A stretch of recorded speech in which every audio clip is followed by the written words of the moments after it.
కోటి వరాలు పోసినా కోడల్ని బిడ్డ కాదు, లక్ష వరాలు పోసిన గాని అల్లుడోడు కొడుకు కాదంట. అందుకనే అల్లుని గుణం కుక్క గుణం ఒక్కటేనట. అల్లునికేమో ముళ్ళ చూపెట్టద్దాట, కుక్కకు సర్ది చూపెట్టద్దాట. ఎందుకని అంటే మనం అన్నం తినంగా కుక్క మన దగ్గరకు వచ్చి బాగా చూసింది అనుకో, ఈ కుక్క పాడగానే బాగా చూస్తాను తింటే జిట్టి గిట్ల ఇక్కడ ముక్కో బొక్కో పారేస్తాం.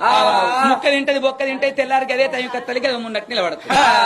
మరి అల్లుడు వచ్చి నడుచుకోపోతే ఏం పేర్లు పెడతానని బీరవతారం ఈశాన్లకెళ్ళి 500 చేతులు పట్టుకొని అరే సీనిగా మీ బావచ్చిండు 500 రూపాయలు ఇస్తున్న సెంటర్ కాడికి వచ్చిలంత చికెను రాంగ కోట రోడ్కరమ్మని 500 చేతులు పెట్టి అల్లుడు వచ్చిందని అటువంటి ఒక బీడి బిర్యానీ చేసి అల్లుని కూర్చుని పెట్టి దయ్యానికి పెట్టినట్టు పెట్టినాం అనుకో, నెల రోజులకి వచ్చాడు 15 రోజులకి వస్తాడు, 15 రోజులకి వచ్చాడు వారం రోజులకి వస్తాడు, వారం రోజులకి వచ్చాడు 3 రోజులకి వస్తాడు. సీనయ్య పొద్దుగాలని అత్తన్న ఎందుకు కొడుక అంటే అత్తమ్మ నీ బిడ్డకు మా అవ్వకు పడతలేదు, ఈ ములకల పెళ్లి కడ పని చూపెట్టమని ఇక్కడనే ఉంటా అంటాడు.